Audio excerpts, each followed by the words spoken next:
Hello friend, good morning, welcome to your channel Crack WBTET primary ইন্টারভিউয়ের লক্ষ্যভেদ সিরিজের part 3 নিয়ে চলে এলাম তোমাদের সামনে। তো আজকের এই ভিডিওটির যে মেইন উদ্দেশ্য, অনেকেই কিন্তু কমেন্ট করেছিল কিছু প্রশ্ন নিয়ে, যে এই প্রশ্নগুলি নিয়ে তোমাদের মনে কিছু কনফিউশন রয়েছে।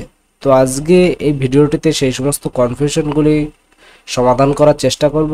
তার আগে যারা আমাদের ভিডিওগুলি নিয়মিত দেখো তাদের কাছে আমাদের একটা রিকোয়েস্ট, তারা প্রত্যেকে কমেন্টে ইয়েস লিখে আমাদেরকে কমসে কম জানাও যে তোমরা আমাদের ভিডিওগুলি দেখছো বা আমাদের ভিডিওগুলি তোমাদের উপকারে লাগছে। অবশ্যই এটুকু ফিডব্যাক তোমাদের কাছে চাইছি, তোমরা অবশ্যই একবার জানিও। যারা রেগুলার ফলো করো তাদের কেমন লাগছে তোমরা অবশ্যই সেগুলো জানিও। তো দেখো, আজকে যে প্রশ্নগুলি আলোচনা করব তার মধ্যে প্রথমে একজন কমেন্ট করেছিলেন যে ইন্টারভিউয়ে সেলফ ইন্ট্রোডাকশন কিভাবে করব। তো সেলফ ইন্ট্রোডাকশন বাংলায় করব না ইংরেজিতে করব, এই দুটো বিষয়ই আজকে ক্লিয়ার করব। পোশাক পরিচ্ছদ ক্লিয়ার করব। এছাড়াও আরেকজন প্রশ্ন ছিল যে শিক্ষাক্ষেত্রে খেলাধুলার প্রয়োজনীয়তা কি, এর সঙ্গে কিছু আনুষঙ্গিক ভিডিও আনুষঙ্গিক কিছু প্রশ্ন আজকের এই ভিডিওটিতে জানতে পারবে। ইন্টারভিউ প্রত্যেকের জন্য ফ্রি পিডিএফ রয়েছে, ফ্রি পিডিএফটি প্রত্যেকে নিতে পারবে, বিনামূল্যে সবাই নিতে পারবে। কিভাবে নিতে হবে তার জন্য তোমরা ইন্টারভিউ পিডিএফ বুক এই প্লেলিস্টটি তোমরা একবার দেখে নাও, তাহলে সমস্ত রকম এইটি একটি পাসওয়ার্ড প্রোটেক্টেড রয়েছে, কোন পাসওয়ার্ড সেটি অবশ্যই জেনে যাবে। তো আমরা দেরি না করে মেইন টপিকে প্রবেশ করি। এখানে যে বিষয় রয়েছে, যে এখানে পোশাক পরিচ্ছদের আগে আমি সেলফ ইন্ট্রোডাকশন বিষয়টি ক্লিয়ার করে দিই। দেখো, এখানে যদি প্রথমে বলে যে আপনার নিজের সম্পর্কে কিছু বলুন, এই প্রশ্নটি একটি কমন প্রশ্ন ইন্টারভিউতে, তো এটি প্রত্যেকের জেনে যেতে হবে। এই প্রশ্নটি করার আগে আমি আর দু একটি কথা বলে দিই। ইন্টারভিউ রুমে তুমি এন্ট্রি হলে, তো সেই সিচুয়েশনটি সম্পর্কে একটুখানি বলি। যে তুমি যখন ইন্টারভিউ রুমে যাচ্ছ, তখন তোমাকে যখন একদম ইন্টারভিউয়ের প্রথমে মানে সিচুয়েশনটা এমন হবে, দেখো একটা ছোট্ট একটা রুম থাকবে, খুব বড় রুম থাকবে না, ছোট একটা রুম থাকবে। বিভিন্ন সময় অস্থায়ী এবং সেন্ট্রালি যেহেতু হচ্ছে ইন্টারভিউটি, প্রত্যেককেই কিন্তু এপিসি ভবনে ইন্টারভিউ হবে। এবার ছোট রুমের মধ্যে কি হবে, এখানে একটি টেবিল পাতা থাকবে। এই টেবিলের ওই পাশে 3জন ব্যক্তি থাকবে, 3জন বা 4জন থাকতে পারে, নর্মালি 3জন থাকার সম্ভাবনা বেশি। এবার তো আমি বললাম কি যে 3জন ইন্টারভিউয়ার বসে রয়েছে এবং তোমার জন্য এই পাশে একটি সিট রেডি করা থাকবে। তো এইবার বিষয়টা হবে কি, বিষয়টা আমি একটু দেখাই। যেখানে 3জন বসে আছে, এখানে তোমার জন্য একটা সিট রয়েছে। এই দরজার এইরকম জায়গা থেকে একটি এন্ট্রির জায়গা থাকবে এবং এর ঠিক আগে, অর্থাৎ এই রুমের আগে কিন্তু একজন তোমার যে ইন্টারভিউ স্লিপ সেটি কিন্তু জমা নিয়ে তোমাকে লাস্ট টাইম এখানে ঢোকার জন্য পারমিট করবে। তো তো যখন তুমি এই ইন্টারভিউ রুমে ঢুকছো, তখন একটা বিষয় ক্লিয়ার করে দিই যে তোমার হাতে কোনো ব্যাগ থাকবে না, তোমার হাতে কোনো ফাইল থাকবে না, তোমার কাছ থেকে কোনো এই রুমে, অর্থাৎ ইন্টারভিউ রুমে কিন্তু কোনো ইন্টারভিউয়ার তোমার কাছ থেকে কোনো ডকুমেন্ট চাইবে না। যত রকম ডকুমেন্টের কাজকর্ম কিন্তু আগে ওয়েটিং রুমে তোমাকে বসিয়ে অন্য রুমে কিন্তু সেই সমস্ত কাজগুলি কমপ্লিট করে হয়ে যাবে। এই রুমে যখন ঢুকবে, এই রুমে জাস্ট এই 3টি বিষয়, এই যেটি বললাম, আর এছাড়া একটি থাকবে বোর্ড, এরকম একটি স্ট্যান্ড দেওয়া থাকবে। ঠিক পজিশনটা আমি যেরকম দেখাচ্ছি এরকম জায়গায় থাকবে, যাতে তোমারও এই জায়গা থেকে আসতে সুবিধা হয়। আমি একটু দেখাই বিষয়টি, তোমারও যাতে এই জায়গা থেকে উঠে দিতে সুবিধা হয় এবং তাদেরও যাতে এখান থেকে দেখতে সুবিধা হয়, এরকম পজিশনে কিন্তু একটি বোর্ড লাগানো থাকবে। এবং বাদ বাকি ক্যামেরার মাধ্যমে তো ইন্টারভিউ হয়, তোমরা সকলেই জানো। তো এইখানে গিয়ে যখন এই দরজা থেকে ঢুকছো, ঠিক আছে, তখন না অনেকে কি করে দুম করে ঢুকে বসে। তো আমি বলবো এইখানে দুম করে ঢুকো না। এখানে কি করবে তাহলে, কিভাবে যাবে, এই দরজার মুখে যখন তোমাকে সমস্ত রকম পারমিট করে তোমাকে বলবে যে যান, তখন তুমি এখান থেকে এসে একবার পারমিশন নাও, স্যার আসতে পারি। এবার দেখো, এখানে কিন্তু অনেকেই বলবে যে স্যার, আমি বলবো মে আই কাম ইন। দেখো, আমি তোমাদের বারবার বলেছি ইন্টারভিউ রুমে মানে আমি অত্যাধিক জানি এই বিষয়টি জাহির করার চেষ্টা না করাই ভালো। প্রত্যেকের ব্যক্তিত্ব মতামত আছে, অনেকেরই আমার মতবাদ হয়তো বা আমার কথা হয়তো ভালো লাগবে না, যাদের ভালো লাগবে না অবশ্যই তাদের মন মতো তারা করবে, আর যেটি যদি মনে হয় যে এটি করলে হবে তো এই মতো করতে পারো। আমি প্রত্যেকের ভালোর জন্য যেটি যাতে ক্রস কোশ্চেনের সম্মুখীন কম হও সেই রকমভাবে কিন্তু আমাদের টোটাল গাইডেন্স দেওয়া 360 ডিগ্রি প্রিপারেশন কিন্তু এই জন্যে। তো এখান থেকে যখন ঢুকছো তখন তুমি মে আই কাম ইন বলার প্রয়োজন নেই, তুমি নর্মাল বাংলাতেই বলো যে স্যার আমি আসতে পারি। এবার যদি হ্যাঁ তোমার ইংলিশে দখল থাকে, তুমি চাও যে আমি ইংলিশে ইন্টারভিউ দিই, সেক্ষেত্রে তুমি বলতেই পারো, অবশ্যই সেটি তোমার প্লাস পয়েন্ট। কিন্তু সেই ট্যাকেল যে নেক্সট যে প্রসেসগুলো সেগুলো সহ্য করতে পারবে তো, এটি নিজেকে আগে জিজ্ঞাসা করে বা নিজে রেডি হয়ে তারপরে যেতে হবে। গেল, এখান থেকে তুমি গেলে, যাওয়ার পরে যখন এখানে তুমি এই যে চেয়ারের আগে যখন দাঁড়ালে, এখানে যখন দাঁড়ালে তখন কিন্তু তোমাকে ইন্টারভিউয়াররা তিনজন কেউ তোমাকে বসতে বললো না। তাহলে কি করবে তুমি? তুমি কি দাঁড়িয়ে থাকবে? তুমি কি করবে? তুমি কিন্তু তাদের না বলার আগে তুমি কিন্তু বসবে না, এটা কিন্তু একটি ভাইটাল পয়েন্ট। এবার তারা হয়তো একটু দেরি করতে পারে, অনেক সময় দেখা যায় যে টেবিলের পর একটা সাইন শিট থাকে, সাইন শিটটা তোমার সামনে দিতে পারে যে এখানে সাইন করুন, এরকমও হতে পারে। অথবা তুমি এখানে যখন গেলে দাঁড়ালে, দাঁড়ানোর পরে তোমাকে বলতে পারে যে বসুন বসুন, তখন তুমি বসে পড়লে, তখন তোমাকে দেখা গেলো তিনজনের মধ্যে। আরেকটি বিষয়, এখানে কিন্তু একটি ল্যাপটপ বা কম্পিউটার মতো রাখা থাকবে টেবিলের, তিনজনের মধ্যে একজন সেটিকে অপারেট করবে। যাই হোক, সেটা ইন্টারনাল বিষয়, তোমাদের না জানলেও চলবে। এবার বিষয় হচ্ছে যে এখানে যখন তুমি ঢুকলে তোমাকে বসতে বললো না, তাহলে কি তুমি বসবে? না, তখন তুমি বসবে না। তাহলে তোমার করণীয় কি? তুমি তখন ইন্টারভিউকে, যদি অনেকক্ষণ হয়ে যাচ্ছে তোমাকে বসতে বলছে না, তখন তুমি বলতে পারো স্যার আমি কি বসতে পারি? তাদের পারমিশন নিয়ে তারপরে বসলে বসবে, কিন্তু পারমিশন না নিয়ে বসবে না। ওগুলো বেসিক জিনিস আমার মনে হয় যে তোমাদের জানা প্রয়োজন ছিল বলে আমি এগুলি বলে দিলাম। ইন্টারভিউ রুমের এই যে দরজা, এখানে দরজা থাকতেও পারে নাও থাকতে পারে, যে দরজা খুলে তোমাকে প্রবেশ করতে হবে এমন কোনো ব্যাপার নাও থাকতে পারে, দরজা খুলে দেওয়ার জন্য কোনো একজন ব্যক্তি ওখানে থাকতেও পারে। তো পরিস্থিতির অ্যাকর্ডিং নিজেকে রেডি করে ফেলতে হবে। তো এই ছিল রুমে এন্ট্রির সমস্ত বিষয়, যেগুলি জানা প্রয়োজন বলে মনে হলো আমি বলে দিলাম। এবার নিজের সম্পর্কে কিছু বলুন। তো দেখো, নিজের সম্পর্কে কিছু বলুন যখন জিজ্ঞাসা করেছে, এখান থেকে যদি বলো তুমি মে আই কাম ইন, তখনই কিন্তু তোমাকে ডাইরেক্ট ইন্টারভিউয়াররা জিজ্ঞাসা করে বসলো ইন্ট্রোডিউস ইউরসেলফ। তখন তুমি বলছো যে স্যার আমার নাম অমুক, আমি এই জায়গা থেকে এসেছি। এটা কিন্তু হলো না। যখন তুমি স্টার্টিংটা করেছো ইংলিশে, এবং ওনারাও কিন্তু তোমাকে জিজ্ঞাসা করেছে ইন্ট্রোডিউস ইউরসেলফ, তখন কিন্তু তুমিও উত্তর তোমাকে ইংলিশে দিতে হবে।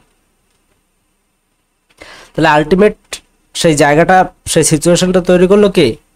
তৈরি করলো কিন্তু নিজেই। প্রতিটা স্টেপ হিসাব করে না ফেললে ইন্টারভিউতে সমূহ বিপদ।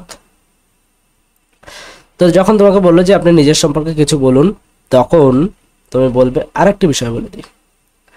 দেখো, আমি আগেও বলেছি এখনো বলছি, আমাদের কিন্তু একটি প্রশ্ন খুবই কম হয়, কিন্তু যে বিষয়গুলি এক্সপেক্টেড সেগুলি আমরা ক্লিয়ার করার চেষ্টা করি। এই যে এত কিছু বললাম যে তুমি দরজা দিয়ে ঢুকলে তোমাকে বসতে বললো, তোমার নিজের সম্পর্কে জিজ্ঞাসা করলো, এটুকু বলে দিচ্ছি যে 70 থেকে 80% কেসে কিন্তু এরকম হবেই না। হবেই না এরকম যে তোমাকে বসতে বলবে, তোমার নিজের সম্পর্কে জিজ্ঞাসা করবে, এরকম কিন্তু হবেই না। মিলিয়ে নেবে। কেন বলছি? কারণ ইন্টারভিউয়ের যে টাইম, সেটি একটা ভাইটাল ফ্যাক্টর। তাড়াতাড়ি করার একটা বিষয় তো রয়েছেই। তো তোমাকে কিন্তু তাড়াতাড়ি বলবে বসুন বসুন, আপনার নাম কি, ব্যাস তোমাকে ডাইরেক্ট এর দিকে চলে গেল, এরকম হওয়ার চান্স কিন্তু বেশি। আর একটা বিষয়, অনেকে উত্তর দেওয়ার সময় আমি দেখেছি যে স্যার আমাকে নিজের সম্পর্কে কিছু বলতে দেওয়ার জন্য ধন্যবাদ, আমাকে বসতে দেওয়ার জন্য ধন্যবাদ। এই যে, হ্যাঁ নিশ্চয়ই, তোমাকে যখন বসতে দেবে তখন তুমি বলবে ধন্যবাদ স্যার, অবশ্যই বলবে। কিন্তু এই যে আমাকে বসতে দেওয়ার জন্য ধন্যবাদ, আমাকে কিছু বলার জন্য ধন্যবাদ, এগুলি না বলা ভালো। এগুলি একটা সেই মনে হয় যেন সেই মুখস্থ বিদ্যা তুমি গিয়ে বলছো, এগুলি না বলা বেটার। এবার এ নিয়েও কিন্তু মতবাদ আছে অনেকের, এটি করলে বেটার হবে বলে আমি এটি তোমাদের সাজেস্ট করলাম। দেখো, এরপরে আরেকটি বিষয় যেটি রয়েছে, যে তুমি নিজের সম্পর্কে তোমাকে জিজ্ঞাসা করলো, এবার নিজের সম্পর্কে বলার সাথে সাথে কিন্তু তোমার হবিটাও তার সঙ্গে জুড়ে দাও। দেখো কিভাবে বলবে। তো দেখো স্যার আমার নাম রাহুল রায়, মানে আমি একটা উদাহরণ দিয়ে বলেছি যে তোমার নাম এখানে বলবে, আমি উত্তর 24 পরগনার বারাসাত থানার শালবনী গ্রাম থেকে এসেছি, যে যার জেলা যে যার এলাকা সেইভাবে সে বসিয়ে দেবে। এবং আমি 2013 সালে মাধ্যমিক পাশ করি, 2015 সালে উচ্চ মাধ্যমিক পাশ করি এবং 2015-17 সেশনে এবিসি করে, মানে যে যার কলেজের নাম সেই কলেজের নাম দিয়ে দেবে যে এই কলেজ থেকে ডিএলএড কোর্স পাশ করেছি। আমি নিজের প্রতি আত্মবিশ্বাসী ও পরিশ্রম করতে ভালোবাসি। অবসর সময়ে আমি ছোটদের সঙ্গে সময় কাটাতে এবং তাদের কিছু শেখাতে ভালো লাগে। আমার হবি হলো ড্যাশ গার্ডেনিং, যদি কারোর হবি হয়, যা কিছু হয় সেটি তুমি বলে দেবে। তো এটি যদি তুমি মোটামুটি বলতে পারো, তা তোমার নেক্সট কোশ্চেন ওয়েট করছে কিন্তু হবি থেকে, এবং গ্যারান্টি হবি থেকে তোমার নেক্সট কোশ্চেন ওয়েট করছে। তো সেভাবে কিন্তু হবিটি সিলেক্ট করবে। যদি বলো যে may I come in sir, বা ইংলিশে যদি কেউ বলতে চাও তাহলে তোমরা এইভাবে বলতে পারো। আমি দুটি তোমাদের কাছে সাজেস্ট করে দেবো, দুটো ভাবে সাজেস্ট করে দেবো, যার যেটা বেটার লাগবে সে সেটি করতে পারো। যদি এর থেকেও কোনো আপগ্রেড উত্তর তোমাদের কাছে থাকে তাহলে তোমরা অবশ্যই সেটি কমেন্টে জানাতে পারো যে আপনার নিজের সম্পর্কে কিছু বলুন। তো তখন বলবে কিন্তু ইন্ট্রোডিউস ইউরসেলফ। তো দেখো তখন বলবে sir my name is Rahul Roy, তোমার নাম বলবে। I am from Shalboni village of Barasat police station of north 24 Parganas. I completed my higher secondary in 2013 and passed DLED course in 2015 to 2017 session from ABC College। নিজের কলেজের নাম বলে দেবে। I am confident in myself and love to work hard. My hobby is gardening। মানে তোমার হবি যেটি সেটি বলে দেবে। আর একটি বিষয় বলে দিই, তুমি অনেকেই ভাবতে পারো যে একটা সিম্পলভাবে এখানে বলেছে নিজের সম্পর্কে, আমি একটু ভালো করে সুন্দর করে বলবো। অবশ্যই বলতে পারো। বারবার বলছি বিষয়টা কিন্তু এখানে থেমে থাকবে না, বিষয়টা কিন্তু এর পরবর্তী স্টেপে যাবে, নেক্সট প্রশ্নে সেটি ট্যাকেল করাই তোমার মূল উদ্দেশ্য হবে। বলাটা ক্রেডিট নেই, বলার পরে কি হচ্ছে সেটি তোমার লক্ষ্য থাকবে। আচ্ছা একটা বিষয়, ইন্টারভিউ রুমে যখন প্রবেশ করবে তখন অনেকের মনে একটি সংশয় রয়েছে যে আমি কিভাবে কথা বলবো, যে আমি নমস্কার বলবো না গুড মর্নিং বলবো না কিভাবে বলবো। তো এখানে ধরো ইন্টারভিউ রুমে 3জন ইন্টারভিউয়ার রয়েছে। তো এই 3জন ইন্টারভিউয়ারের মধ্যে একজন ম্যাডাম রয়েছে, একজন আর 2জন স্যার রয়েছে। তো তখন তোমার করণীয় কি? তখন তুমি কি করবে, তখন তুমি ইন্টারভিউ রুমে প্রবেশ করলে এখানে গিয়ে গুড মর্নিং বলার থেকে নমস্কার বলাটাই আমার মতে শ্রেয়। তোমরা তোমাদের যেটা ভালো লাগে সেটি তোমরা বলতে পারো। তো আমার মতে নমস্কার বলাটাই ভালো হবে। কারণ কি দেখা গেল তুমি ইন্টারভিউ রুমের বাইরে ওয়েটিং রুমে, সমস্ত ক্ষেত্রে আমি এমনভাবে আমাদের গাইডেন্সটা যে সমস্ত ক্ষেত্রে সমস্ত যে যত বিপদ আসতে পারে সেগুলি থেকে নিজেকে বাঁচানোর জন্যই কিন্তু যত রকম এই বিষয়গুলিকে বলা। দেখা গেল তুমি ইন্টারভিউর বাইরে, রুমের বাইরে ওয়েটিং এরিয়ায় যখন ছিলে তখন বেজেছিল 11:40। ওয়েটিং এরিয়া থেকে তুমি তো অনেক টেনশনে রয়েছো, তখন তুমি তো ভেবে রেখেছো যে আমি গুড মর্নিং বলবো, কিন্তু ওয়েটিং এরিয়া থেকে যখন তোমাকে ভেতরে ঢোকার জন্য পারমিশন হলো তখন 12:15 হয়ে গেছে, সকাল 12:15 হয়ে গেছে। তখন কি বলবে তুমি? Good morning. তাহলে বুঝতে পারছো তো নিজের কত বড় বিপদ ডেকে আনবে নিজেই। তো সেই জন্য কিন্তু নমস্কার বলাটা শ্রেয়। এবার প্রত্যেকেরই আপগ্রেডেশন আছে, প্রত্যেকেরই নিজস্ব মতামত আছে, প্রত্যেকেরই নিজস্ব একটা ভাবনা চিন্তা আছে, সেটি দিয়ে প্রত্যেকেই অবশ্যই সবাই বোঝো, আমাদের থেকেও অনেক বেশি বোঝো অনেকেই। তো বিবেচনা করে দেখো যে কোনটি বেটার হবে। তো এখানে নমস্কার বলা আমার মতো শ্রেয়। তো নমস্কার যখন বলবে তখন এখানে দেখা গেলে একজন ম্যাডাম রয়েছে, 2জন স্যার রয়েছে। তাহলে যদি ম্যাডাম থাকে তাহলে আগে বলতে হবে good morning ma'am, good morning sir, good morning sir, 3বার বলতে হবে, 3জনকেই বলতে হবে। অথবা বলতে পারো good morning ma'am, good morning sirs, এভাবে কিন্তু তোমরা বলতে পারো। কিন্তু মানে ম্যাডাম অর্থাৎ ফিমেল যিনি থাকবেন তাকে আগে বলতে হবে। এটি একটি বিশেষ টেকনিক, অবশ্যই এটি খেয়াল রাখবে। দেখো কতগুলো বিষয় নিয়ে আলোচনা করব বলে আজকে এই ভিডিওটি শুরু করেছিলাম, কিন্তু অনেকটা ভিডিও অলরেডি লেন্দি হয়ে গেছে। তো আমি সংক্ষেপে এই ইন্ট্রোডিউস এই পার্টটি আজকে একটু দেখানোর চেষ্টা করছি। তো ইংলিশে যদি আদার্স ভাবে যে কেউ করতে চাও তাহলে এইভাবে করতে পারো, যেটি তোমাদের বেটার লাগে করতে পারো। Good morning and thank you for giving me the opportunity to introduce myself. তো প্রথমে আমি তোমাদের বলেছি যে এই বিষয়টি আমার ব্যক্তিগত ভালো লাগে না, অনেকেই কিন্তু এটি করে, তো তোমাদের যদি মনে হয় করতে পারো। মাই নেম ইজ, তোমার নাম বলে দেবে, and I hold a degree DElEd, ডিএলএডি সবার ডিগ্রি রয়েছে, ফ্রম যে ইউনিভার্সিটি থেকে করেছো সেটির নাম দেবে। I have number of years of experience teaching primary school student. এই যে লাইনটি, এই লাইনটি কিন্তু নর্মাল ক্যান্ডিডেটরা দেবে না। যারা প্যারা টিচার আছো তাদের ক্ষেত্রে এটি অ্যাপ্লিকেবল, যে প্যারা টিচার যারা আছে বা অন্য স্কুলে যারা ছিলে তাদের ক্ষেত্রে এই লাইনটি অ্যাপ্লিকেবল। তো এটি কিন্তু তারা যুক্ত করবে, বাকিরা ফ্রেশ ক্যান্ডিডেটরা কিন্তু এটি করতে যেও না। And I truly enjoyed working with young learner, এটি বাকিটা সবাই দেবে। Teaching has always been my passion, I am confident in myself and love to work hard, my hobby is gardening. তো এভাবেও কিন্তু তোমরা বলতে পারো, যেটি তোমাদের ভালো মনে হয় স্ক্রিনশট নিয়ে রাখো, যেটি তোমাদের ভালো মনে হয় সেটি তোমরা করবে। এবং বাংলায় যদি বলো তাহলে অবশ্যই এটি বলবে। আশা করি সমস্ত বিষয় ক্লিয়ার হয়ে গেছে। তো আমাদের ইন্টারভিউ প্রিপারেশনের জন্য কিন্তু 3টে পিডিএফ রয়েছে, তোমরা তো জানো যেমনটি যে এই যে বিষয়গুলি যেগুলো আলোচনা করছি আজকে এগুলি সবই পিডিএফ 1-এ পেয়ে যাবে। এছাড়াও আরও কিছু এক্সট্রা যে ভয়ভীতি কাটানোর কিছু এক্সট্রা মেডিসিন, এক্সট্রা মেডিটেশন আছে সেগুলো কিন্তু পিডিএফ 1-এ আলোচনা করা রয়েছে। পিডিএফ 2 এখানে সবই রয়েছে। পিডিএফ 3 প্রিভিয়াস ইয়ার ইন্টারভিউ প্রশ্ন। আমি আর ডিটেলস আলোচনা করছি না, তোমাদের মূল্যবান সময় আমি নষ্ট করতে চাইছি না। তো এখানে যারা ফ্রি পিডিএফটি নিতে ইচ্ছুক তারা এই নম্বরে হোয়াটসঅ্যাপ করবে, ইন্টারভিউ ফ্রি পিডিএফ এই নম্বরে হোয়াটসঅ্যাপ করবে।